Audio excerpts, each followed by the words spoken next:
क्रिया का निर्माण कैसे होता है? धातु, आगे, धातु के अंत में ना जुड़ने। जैसे पड धातु है, उसके अंत में ना जुड़ा तो पढ़ना क्या बन जाएगी? क्रिया। धातु किसको कहते हैं? क्रिया के मूल रूप को क्या कहा जाता है? मूल रूप का मतलब है जिसके और आगे खंड या टुकड़े नहीं। जैसे पड शब्द है तो पड का और आगे कोई छोटा शब्द या टुकड़ा नहीं निकाला जा सकता। उसके अंत में ना जुड़ा पढ़ना क्या बन गई? क्रिया बन गई। ठीक है। अच्छा, हिंदी में क्रिया का निर्माण ना जुड़ने पर होता है, संस्कृत में क्रिया का निर्माण कैसे होता है भी? धातु के अंत में न जुड़ने पर। धातु के अंत में पढ़ना को संस्कृत में क्या कहते हैं? पठन। क्या कहते हैं? तो पढ़ के अंत में ना जुड़ा तो पढ़ना हिंदी की क्रिया, तो पठ के अंत में न जुड़ा तो पठन संस्कृत की क्रिया। लिख प्लस ना लिखना किसकी क्रिया? हिंदी की। लेख प्लस न लेखन किसकी क्रिया? संस्कृत। हिंदी में लिखना कहते हैं, संस्कृत में क्या कहते हैं? लेखन कहते हैं। मर प्लस ना मरना किसकी क्रिया? हिंदी की। मर प्लस न मरण किसकी क्रिया? संस्कृत की। संस्कृत की जो क्रिया का निर्माण होता है उसमें जो संस्कृत के पदों, धातु पदों के अंत में न जुड़ने पर होता है, लेकिन कभी कभी संस्कृत का न जो है वो अणय में बदल कर जुड़ता है। उसका मैं कारण बता दूंगा क्यों जुड़ता है।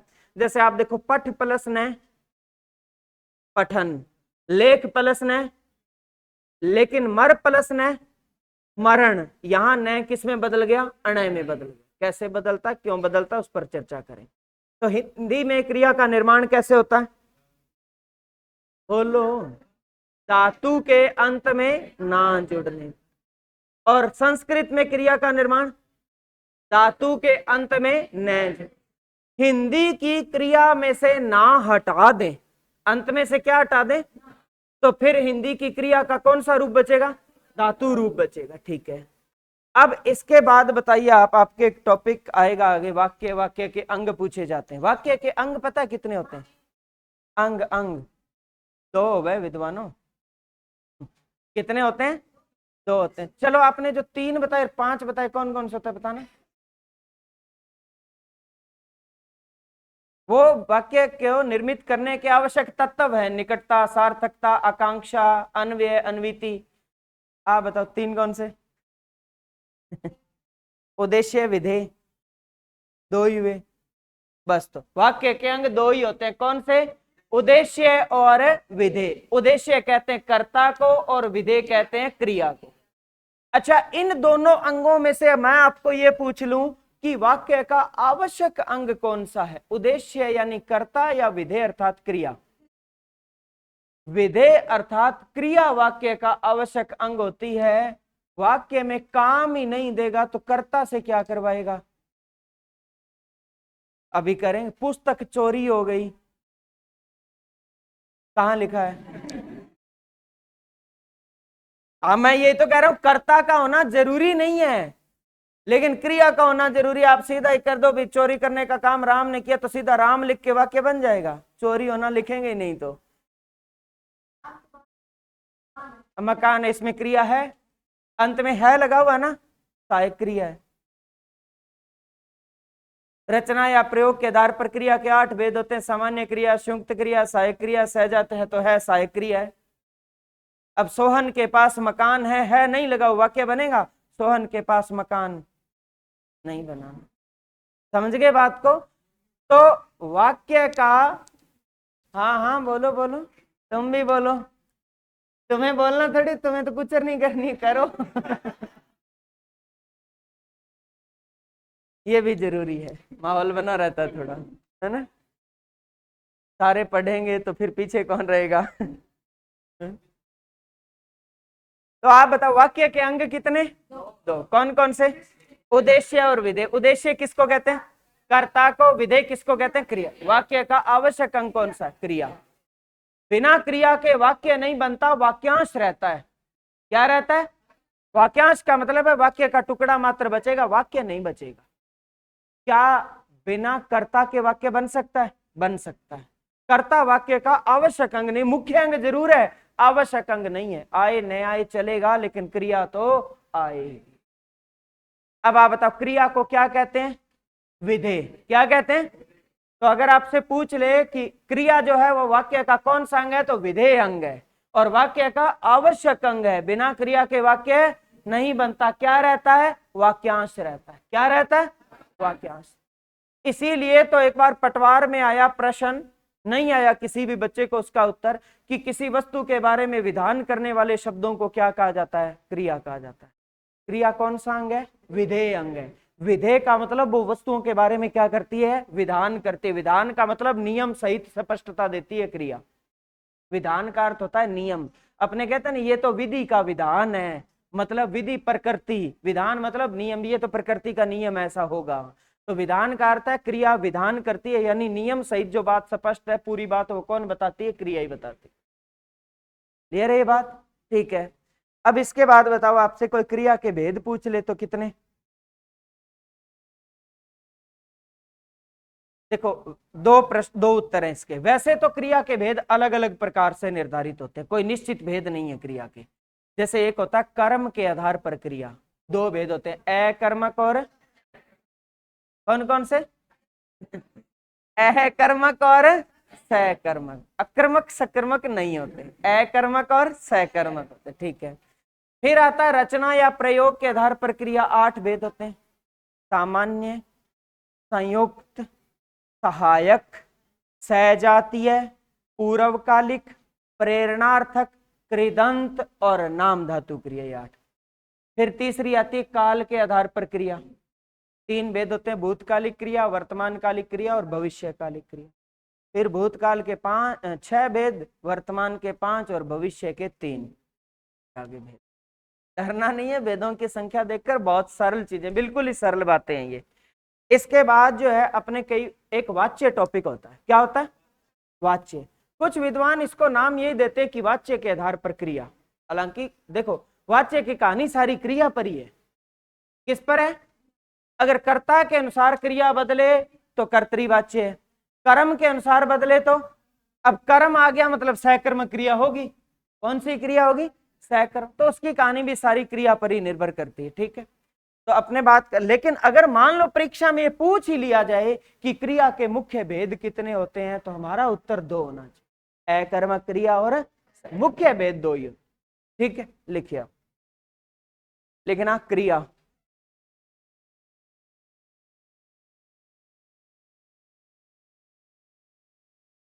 इसमें लिखिए शाब्दिक अर्थ।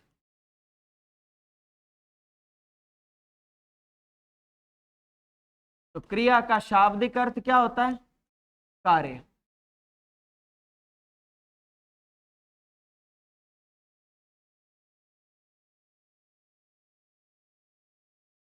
फिर लिखिए परिभाषा।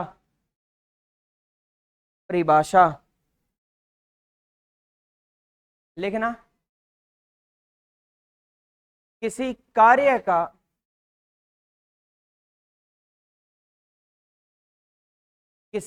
का होना या करना क्रिया कहलाता है। किसी कार्य का होना या करना क्रिया कहलाता है।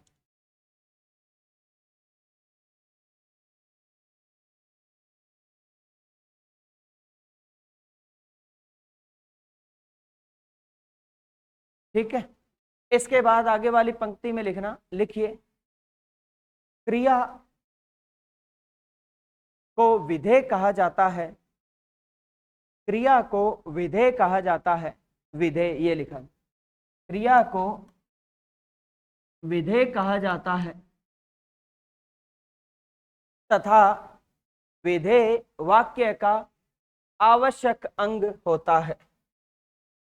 तथा विधेय वाक्य का आवश्यक अंग होता है।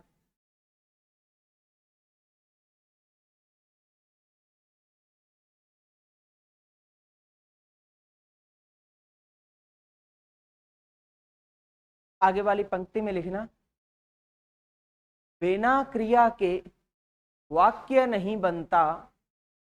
बिना क्रिया के वाक्य नहीं बनता, कोमा वाक्यांश रहता है। बिना क्रिया के वाक्य नहीं बनता, कोमा वाक्यांश रहता है।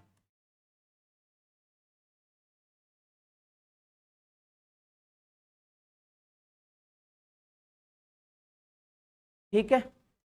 इसके बाद आगे वाली पंक्ति में लिखना, किसी वस्तु के बारे में, किसी वस्तु के बारे में विधान करने वाले शब्द,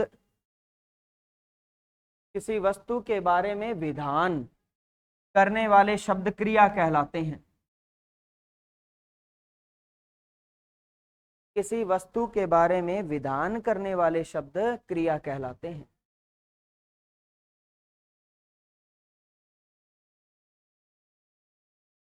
फिर आगे वाली पंक्ति में लिखिए, हिंदी में क्रिया का निर्माण, हिंदी में क्रिया का निर्माण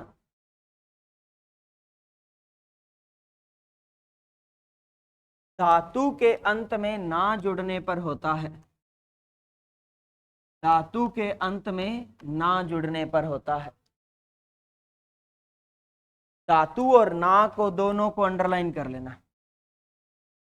धातु के अंत में ना जुड़ने से होता है।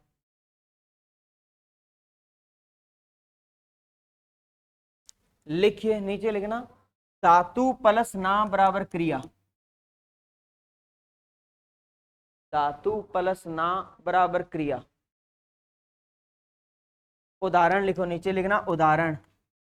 उदाहरण में लिखना पढ़ प्लस ना बराबर पढ़ना।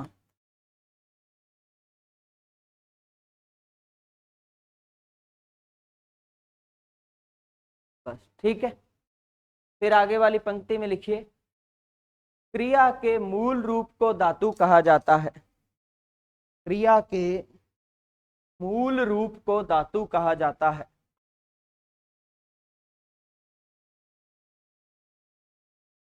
क्रिया के मूल रूप को धातु कहा जाता है। ठीक है। आगे वाली पंक्ति में लिखिए, संस्कृत में क्रिया का निर्माण। संस्कृत में क्रिया का निर्माण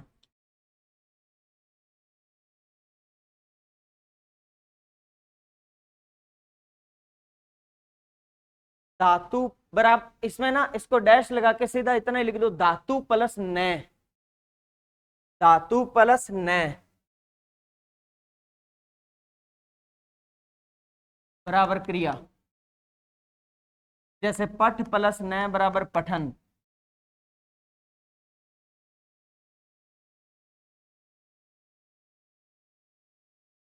पठन के ब्रैकेट में लिखना चाहो तो लिख लो पढ़ना। पठन किसको कहते हैं? पढ़ना। क्लियर है? अच्छा, एक ना आपके टॉपिक आता है प्रत्यय। क्या टॉपिक आता है? प्रत्यय कहाँ जुड़ते हैं? शब्द के अंत में कह लो, पीछे कह लो, बाद में कह लो, ठीक है। अच्छा, प्रत्यय शब्द होते हैं कि शब्दांश होते हैं? शब्दांश। क्या होते हैं? यही तो पहचान है प्रत्यय की। अब आप देखो, जैसे दो शब्द है मान लो, एक तो रसोई और इसके बाद में अपने घर लिख दिया तो शब्द क्या बन गया? रसोई घर। एक सुंदर और इसके बाद में ता लिख दिया तो क्या बन गया? सुंदरता। तो रसोई घर शब्द में प्रत्यय है कि नहीं है? नहीं है। रसोई घर में द्वितीय पद क्या है? अंतिम पद घर है। घर शब्द होता है कि नहीं होता? घर क्या होता है? शब्द होता है। आप फर्क समझोगे, पूरी बात सुनो। लेकिन सुंदरता शब्द में प्रत्यय है, क्योंकि इसके अंत में क्या जुड़ा हुआ है? ता। ता कोई शब्द नहीं। फिर बात आती है कि चलो ये तो ठीक है, लेकिन कई बार ऐसा डाउट आ जाता है भी ये जो है शब्द है शब्दांश, हम फर्क ही नहीं कर पाते। फर्क नहीं कर पाते तो सुनिए, शब्द और शब्दांश की परिभाषा क्या होती है। जो स्वतंत्र रूप में प्रयोग हो जाए वो शब्द होता है, और जो अकेला या स्वतंत्र प्रयोग नहीं हो सकता वो क्या होता है? शब्द। शब्दांश का मतलब है शब्द का एक अंश या टुकड़ा।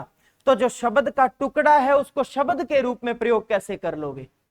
वो तो किसी अन्य शब्द के साथ जुड़कर ही प्रयोग होगा।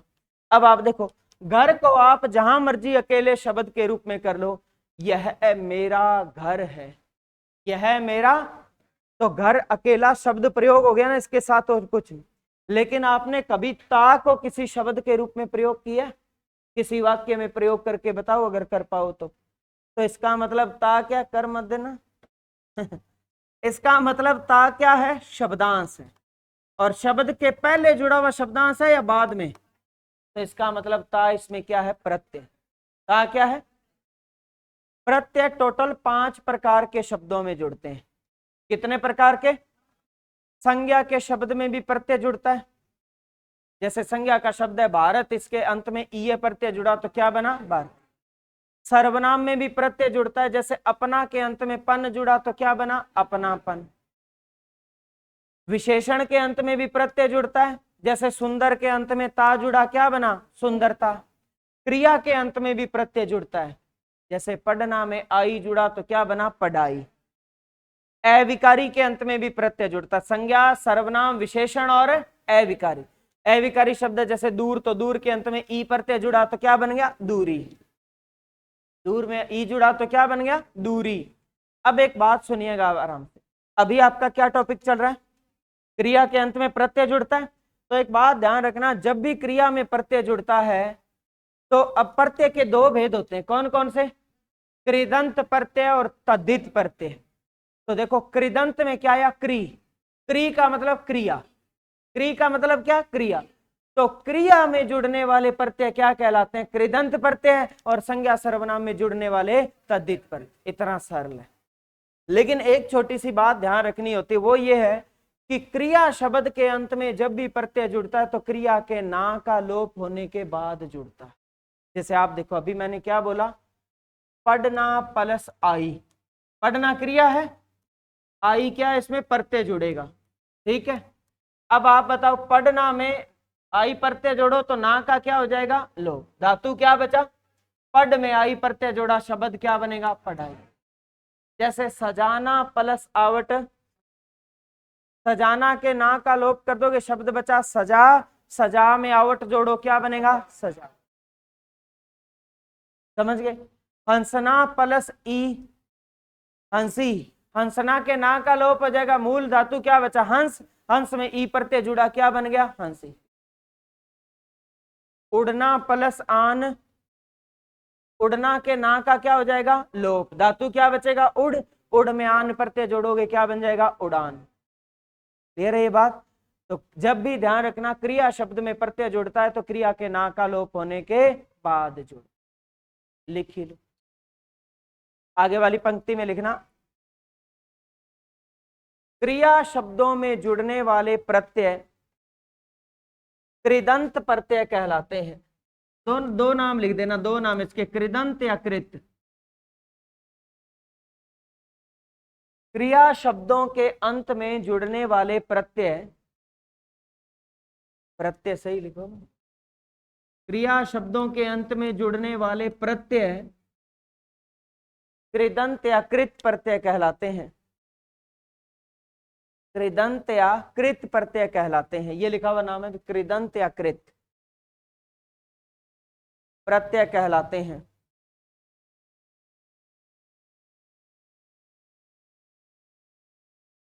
ठीक है, इसके बाद आगे वाली पंक्ति में लिखना, क्रिया में जब भी प्रत्यय जुड़ता है, क्रिया में जब भी प्रत्यय जुड़ता है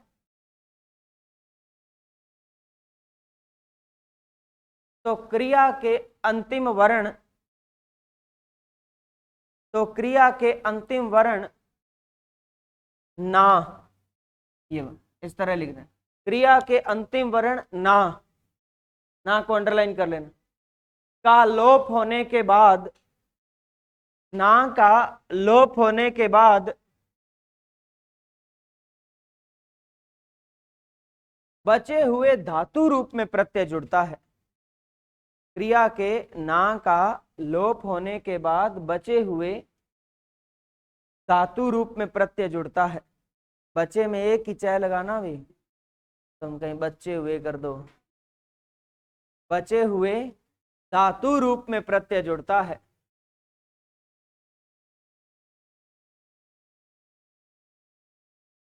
बचे हुए धातु रूप में प्रत्यय जुड़ता है। उदाहरण लिख दो, पढ़ना प्लस आई बराबर पढ़ाई। ये लिखा, पढ़ना प्लस आई बराबर पढ़ाई। ये लिखा है ना। पढ़ना प्लस आई बराबर पढ़ाई। अब इसका ना अंडरलाइन करो केवल, और इस तरह एक चिन्ह बना दो भी, ना का क्या हो जाएगा, लोप हो जाएगा। फिर पढ़ में प्रत्यय जुड़ेगा, आई शब्द क्या बन जाएगा, पढ़ाई। ठीक है, अब इसके बाद आगे लिखिएगा क्रिया के भेद। क्रिया के भेद अलग अलग प्रकार से निर्धारित होते हैं। क्रिया के भेद अलग अलग प्रकार से निर्धारित होते हैं। नहीं, पूरा एक ही वाक्य लिखना इस तरह, क्रिया के भेद अलग अलग प्रकार से निर्धारित होते हैं, लेकिन मुख्य भेद दो होते हैं। क्रिया के भेद अलग अलग प्रकार से निर्धारित होते हैं, लेकिन मुख्य भेद दो होते हैं।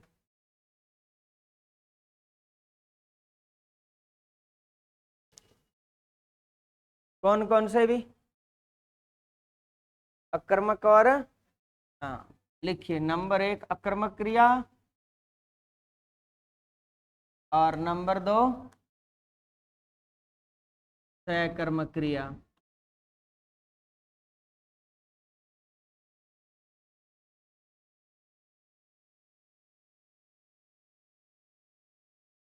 वैसे तो भेद अलग अलग प्रकार से निर्धारित होते हैं, लेकिन मुख्य भेद कितने होते हैं, दो ही होते हैं। कौन कौन से, अकर्मक और सह।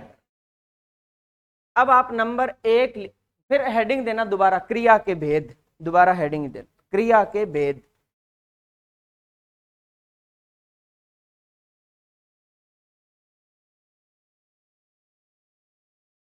क्रिया के भेद जो लिखने हैं उसमें लिखना नंबर एक, किसके आधार पर करोगे भी, हाँ सही है, नंबर एक लिखना कर्म के आधार पर क्रिया। कर्म शब्द सही लिखना, ये लिखना कर्म के आधार पर क्रिया।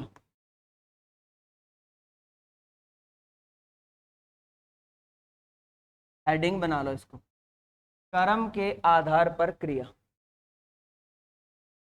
इसके आगे डैश लगा के लिखो दो भेद। दो भेद वो सेम एक बार और लिख दो वापस, दो भेद, नंबर एक अकर्मक क्रिया, नंबर दो सकर्मक क्रिया। तो कर्म के आधार पर क्रिया, इसको हेडिंग बनाओ जैसे मैंने बना रखी है। इसके आगे लिख दो दो भेद, और वो दो भेद दोबारा लिख दो, नंबर एक अकर्मक क्रिया और नंबर दो सकर्मक क्रिया। कर्म के आधार पर क्रिया, वो जो दो मुख्य भेद होते हैं ना, वो वास्तव में किसके आधार पर होते हैं, कर्म के आधार पर क्रिया। कौन कौन से, अकर्मक क्रिया और सह। अकर्मक क्रिया में क्रिया पाई जाती है कि नहीं पाई जाती, क्रिया तो पाई जाती है, चाहे अकर्मक और चाहे सहकर्मक। अकर्मक क्रिया में क्रिया के साथ कर्म नहीं पाया जाता, और सहकर्मक में कर्म। देखो क्या नाम आए, दो नाम ध्यान से देखो, अकर्मक क्रिया और दूसरा सहकर्मक क्रिया। अब आप देखो दोनों में क्रिया तो होगी होगी, बिना क्रिया के कर्म से क्या करवाओगे, तो क्रिया तो होगी होगी। और आप सोचो कि क्रिया का शब्द ही नहीं देगा तो फिर कर्म ढूंढते रहो। जब क्रिया ही नहीं देगा तो इसका मतलब है क्रिया का उसने प्रश्न ही नहीं पूछा, तो क्रिया तो होगी। अब आप देखो दोनों में कर्म शब्द आया, क्या आया, कर्म से पहले क्या लगा हुआ है, उपसर्ग का अर्थ क्या होता है, नहीं। अकर्मक में क्रिया के साथ कर्म नहीं पाया जाता, और सहकर्मक में कर्म से पहले क्या लगा, सह उपसर्ग का अर्थ क्या होता है, साथ या सहित। तो क्रिया कर्म के साथ प्रयोग होती है, यानी क्रिया के साथ कर्म पाया जाता। ठीक है बात, कर्म किसे कहते हैं ये बताओ, किसी कार्य को तो क्रिया कहते हैं, कार्य को करने वाला कर्ता होता है।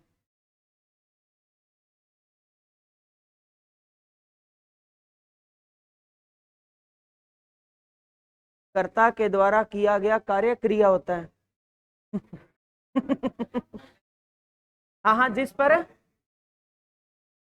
प्रभाव पड़े, हाँ अब लग रहे हो फर्स्ट ग्रेड के हो बच्चे।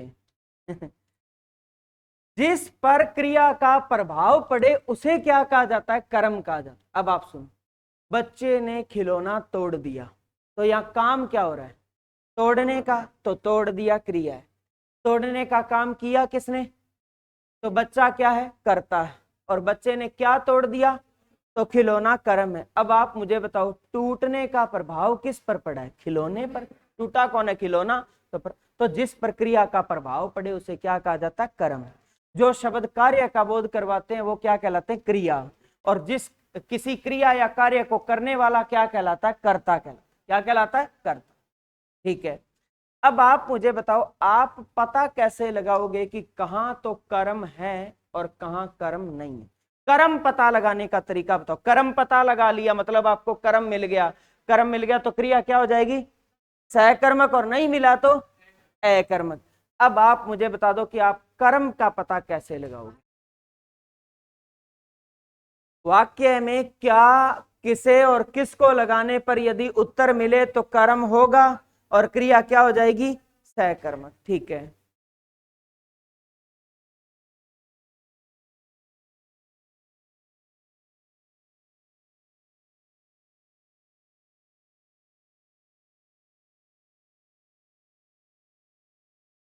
बताओ अकर्मक का एक सहकर्मक का। अकर्मक का कैसे मतलब? पहले तो आपने जो मुझे प्रश्न बताए वो प्रश्न लगा के देखो उत्तर मिल रहा है कि नहीं मिल रहा। क्या प्रश्न करोगे? पूरा वाक्य प्रश्न में बदल के बताना। जंगल में क्या दौड़ रहा था? शेर। तो उत्तर मिल गया आपको। तो इसका ठीक है, आप कह रहे हो कौन दौड़, ठीक है, ओके। अरे निकालो, मैं तो आप ही से प्रश्न पूछूंगा। ये देखो, मैंने लिख दिया पेड़ से पत्ता गिरता है। अब थोड़ी कह दोगे कौन गिरता है। अब बताओ। अब उत्तर मिल गया, पेड़ से क्या गिरता है? पत्ता। तो इसका मतलब सहकर्मक हो गई। बोलो।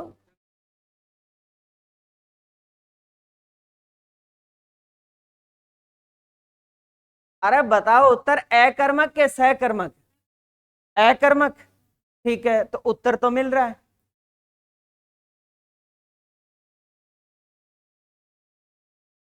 हाँ, तो क्या से निर्जीव ही उत्तर मिलता है कि अब आप द्वि। आओ शिपाल, आओ आओ।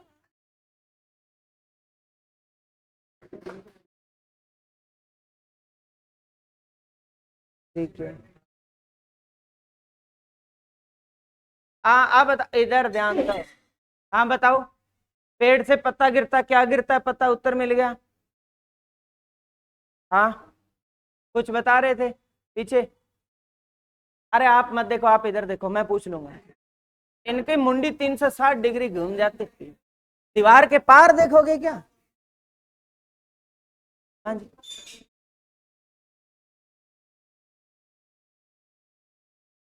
सुनो, आप जब सहकर्मक क्रिया करोगे तो आप पता लगाओगे कि सहकर्मक के कितने भेद होते हैं?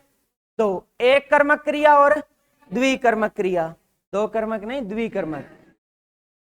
एक कर्मक में क्रिया के साथ एक कर्म पाया जाता है और द्विकर्मक में दो कर्म। तब आप बाकायदा लिखोगे कि द्विकर्मक क्रिया में प्रथम कर्म प्राणीवाचक होता है और द्वितीय अप्राणीवाचक। और बाकायदा ये भी लिखोगे कि क्या से निर्जीव अप्राणीवाचक उत्तर मिलता है और किसको से प्राणीवाचक सजीव उत्तर मिलता है। तो मैं इसकी तो मान लेता हूं कि क्या दौड़ रहा था? शेर। तो शेर तो सजीव है, क्या से तो निर्जीव उत्तर मिलता है। लेकिन पेड़ से पत्ता गिरता है, क्या गिरता है? पत्ता। तो पत्ता तो निर्जीव है, तो क्या से उत्तर मिल रहा है। अब सुनो, मैं बता देता हूं, एक बढ़िया तरीका है हर बार लागू करना है। कितना ही सरल प्रश्न मिले और कितना ही कठिन मिले, दोनों स्थितियों में अगर आपने वो बात लागू नहीं की तो परीक्षा में लिखवा के ले लो। अकर्मक और सहकर्मक का प्रश्न का उत्तर आपसे गलत करवा लेगा, लिख के ले लो ये बात।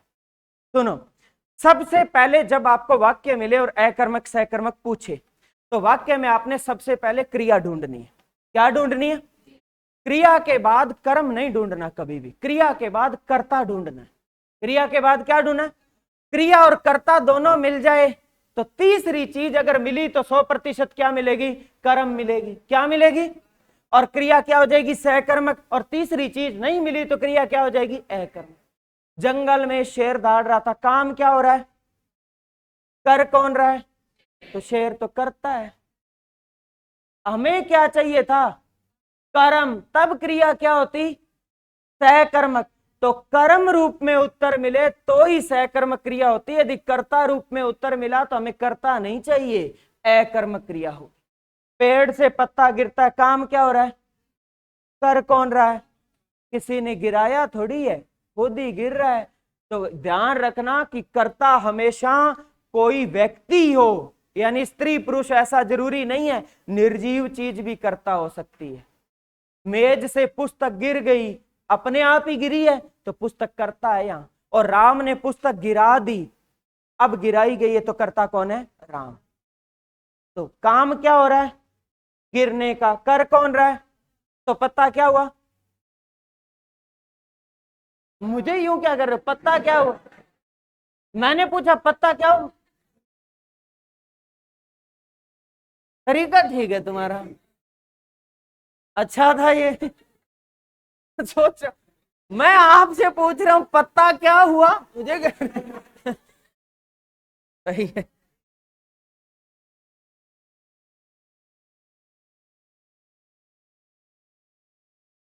काम हो रहा है गिरने का, कर रहा है पत्ता, तो पत्ता तो करता हुआ। हमें तो कर्म चाहिए था, करता हुआ। तो क्रिया कौन सी होगी? अकर्मक। अब एक सबसे प्रचलित वाक्य बताता हूं जो अकर्मक है। हो सकता आपने रट लिया हो, तरीका नहीं पता क्यों हुआ है अकर्मक। आकाश में पक्षी उड़ते हैं, सब बच्चे ने शुरू शुरू में इसको सहकर्मक का करते थे कि आकाश में क्या उड़ते हैं? पक्षी। उत्तर मिला सहकर्मक। फिर जब 2-3 बार बोर्ड ने इसका उत्तर माना अकर्मक तो सब रटने लगे भी, ओ प्रश्न आ जाए तो अकर्मक ही करना है। तरीका नहीं ढूंढा किसी ने। आकाश में पक्षी उड़ते हैं, काम क्या हो रहा है? कर कौन रहे हैं? तो पक्षी क्या हुए? क्रिया क्या हो गई? अकर्मक। अगर पक्षी यहां करता नहीं कर्म होते तो क्रिया क्या हो जाती? सहकर्म। क्लियर है ये बात? तो ये 3 स्टेप है, इतना सा ध्यान रखना है कि सबसे पहले क्रिया ढूंढनी है, फिर कर्ता। क्योंकि होता क्या, असल सुनो लास्ट बात, हमें कई बार क्या किसको से उत्तर मिल जाता है लेकिन वो उत्तर कर्ता होता है। उत्तर क्या होता है? और हम उसी को कर्म मान के क्रिया क्या कर देते हैं? सहकर्मक। उत्तर गलत हो। आप मुद्दा खत्म करो, क्रिया के बाद कर्ता ढूंढ दो, तो कर्ता रूप में तो उत्तर मिलेगा ही नहीं। क्रिया छांट दी, कर्ता छांट दिया, उसके बाद कर्म ढूंढने निकलो, मिल गया तो सहकर्मक, नहीं मिला तो अकर्मक। समझ गए? जैसे अब आप सुनो, जैसे यहां कोई कह दे कि आकाश में क्या उड़ते हैं? पक्षी। तो पक्षी को कर्म मान के सहकर्मक क्रिया, गलत हो जाएगा ना। आप पहले ये डिसाइड कर दो कि उड़ते हैं क्रिया है और पक्षी करता है। जब करता आपने पहले ही छांट दिया, तो अब आप मुझे बताओ किस कर्ता और क्रिया के बीच में कोई उत्तर निकल रहा है क्या कि आकाश में पक्षी क्या उड़ते हैं, किसको उड़ते हैं? कोई उत्तर नहीं मिल रहा। अकर्मक। थोड़ा और विस्तार से करेंगे अगली।